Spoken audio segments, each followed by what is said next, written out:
कहानी शिखा की है, जिसकी बहुत अच्छी नौकरी थी। वो काम के सिलसिले में अक्सर बाहर रहा करती थी। बेटा, आन्या आजकल काफी शरारती हो रही है। उसको तुम समझाओ ना, पढ़ती ही नहीं है। अच्छा रुकिए, मैं अभी आई। आन्या, जो कि शिखा की 7 साल की बेटी है, शिखा उसके कमरे में जाती है और दरवाजा बंद कर लेती है। सास को लगता है कि शायद शिखा आन्या को प्यार से समझाएगी, लेकिन कुछ देर बाद दादी, दादी बचा लो, मुझे मार रही है मम्मी। पीछे से शिखा आती है। पढ़ाई नहीं करोगी तो क्या करोगी? लोगों के घर पर बर्तन धोगी हैं? शिखा, क्या बकवास कर रही हो? दादी मैं पढ़ लूंगी, बस मम्मी को बोलो मुझे इतना ना मारे। शिखा, मैंने सोचा था तुम माँ हो, बच्चे को प्यार से समझाओगी, लेकिन नहीं, रहने दो तुम। कुछ दिनों के बाद शिखा सास के पास आती है। माँ, मैं सोच रही थी कि कुछ दिनों के लिए मैं आन्या के साथ वक्त बिताऊं। वो क्या है ना, लास्ट टाइम मैंने उसको मारा था, तो तब से वो। सास शिखा की बात पर खुश हो जाती है। हाँ हाँ, और क्या, बेटी है तुम्हारी, तुम नहीं समझोगी तो कौन समझेगा। शिखा आन्या के कमरे में जाती है कि तभी उसका फोन आ जाता है। आन्या, मेरा एक फोन आया है, मैं बाद में बात करती हूँ। आन्या बाहर दादी के पास आ जाती है। बेटा, माँ तुम्हारे साथ कुछ वक्त बिताना चाहती है, तू उसे वक्त देना। हाँ दादी आप भी चलिए ना, मुझे बहुत डर लगता है। अरे नहीं बेटा, अपनी माँ से कैसे डरना है, जाओ जाओ बेटा। आन्या कमरे में जाती है, जहाँ माँ फोन पर बात करके फोन रखी रही होती है कि माँ मुझे फोन दो ना, मैं गेम खेलूंगी। नहीं, मुझे पहले तुमसे बात करनी है। माँ बातें करते करते भी तो गेम खेल सकती हूँ ना। लेकिन जैसे ही वो माँ का फोन लेती है, उसके हाथ से फोन गिरकर टूट जाता है। ये क्या किया बेवकूफ, बेकार लड़की, कुछ नहीं आता तुमको, तुम्हें तो मैं हॉस्टल में ही रख दूंगी। और फिर वो आन्या पर चिल्लाती हुई बाहर आ जाती है। सास देखती है कि जो शिखा आज बेटी से बात करने को कह रही थी, वो उस पर चिल्लाकर कमरे से बाहर आ रही है। अरे क्या हो गया शिखा, तुम तो उससे बात करने गई थी ना। माँ, ये लड़की ना किसी काम की नहीं है। अरे मैं तो इसके साथ बैठकर बात करना चाह रही थी, इसने मेरा फोन ही पटक दिया। तो शुक्र है कि फोन को कुछ नहीं हुआ, 50,000 का फोन है। अरे जब फोन को कुछ हुआ नहीं है तो बेटी के साथ कुछ पल आराम से बिता देती। मेरा मूड ऑफ हो गया है, बाद में बात करूंगी, मैं सोने जा रही हूँ। सास को शिखा की बात अच्छी नहीं लगती, पर क्या करती। बहू को बेटी की तरह समझने वाली सास सोचती है कि सारा दिन काम करके ये भी थक जाती होगी, वो बेटा बनकर घर की देखभाल कर रही है, तो क्या मैं उसके बच्चों का ख्याल नहीं रख सकती? मैं ही जाकर आन्या से बात कर लेती हूँ। दादी आन्या के पास आती है। वो कोने में बैठकर रो रही थी। ले, मेरी गुड़िया रानी को क्या हो गया? देखो शाम हो रही है, चलो पार्क में चले क्या घूमने? नहीं दादी, मैं कहीं नहीं जाऊंगी।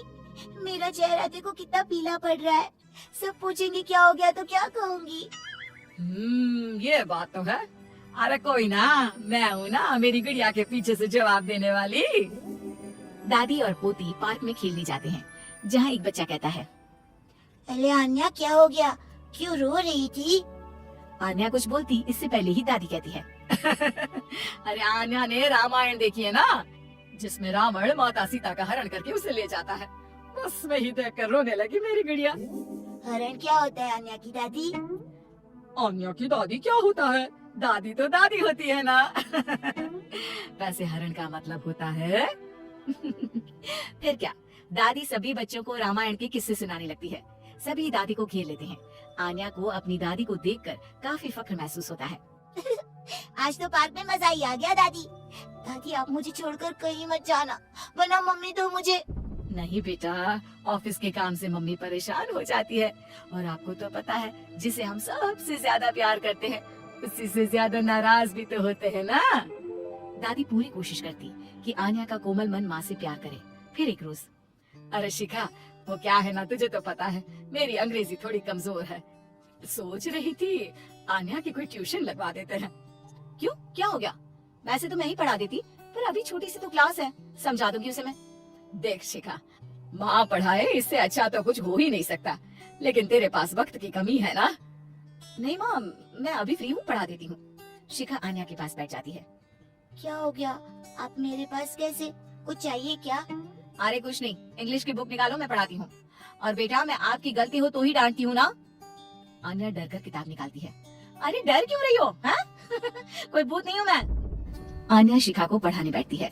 ये पहली बार था जो शिखा आन्या को पढ़ा रही थी कि अचानक शिखा जोर जोर से चिल्लाने लगती है।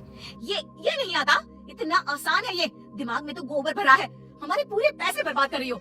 हम लोग कमा रहे हैं कि तुम कुछ बन जाओ, लेकिन नहीं, मजाल है कि पढ़ ले ढंग से। माँ मुझे ये नहीं आता, तभी तो दादी से कहा था कि किसी को बोलो मुझे पढ़ा दे। अरे वाह जी वाह, तमीज देखो, इतनी जबान चल रही है तेरी, मन तो कर रहा है कि एक थप्पड़ जड़ दूं। आन्या माँ की डांट सुनकर जोर जोर से रोने लगती है।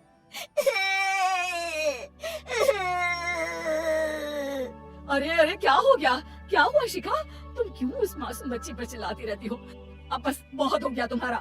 यही है वो कारण जिस वजह से वो बिगड़ रही है। उसके सामने आप मुझे डांट रही है। अब शिखा सास पर भी चिल्लाने लगती है। तभी शिखा के सामने आन्या हाथ जोड़कर खड़ी हो जाती है। माँ मुझे माफ कर दो, लेकिन मेरी गलती की सजा दादी को ना दो। उस दिन फोन मेरे हाथ से छूट गया था, गलती से। पहले दिन भी आपने मुझे मारा। आपने तो मुझे कभी पढ़ाया नहीं, आज पहली बार आई तो भी मुझे डांटने लगी। चुप हो जा आन्या, तेरी माँ है वो, कितनी बड़ी है तुझसे। तो क्या हो गया, बड़ी है लेकिन पता नहीं कि बच्चों और बड़ों के साथ कैसा व्यवहार करना चाहिए। माँ हम कम पैसों में गुजारा कर सकते हैं, लेकिन आपके बिना नहीं। हमें आप चाहिए माँ। छोटी सी आन्या की बात सुनकर शिखा की आंख में आंसू आ जाते हैं। उसे रियलाइज होता है कि उसने कैसे आन्या को परेशान किया है। मुझे माफ कर दो तुम दोनों। माँ, आपने मुझे हमेशा बेटी समझा,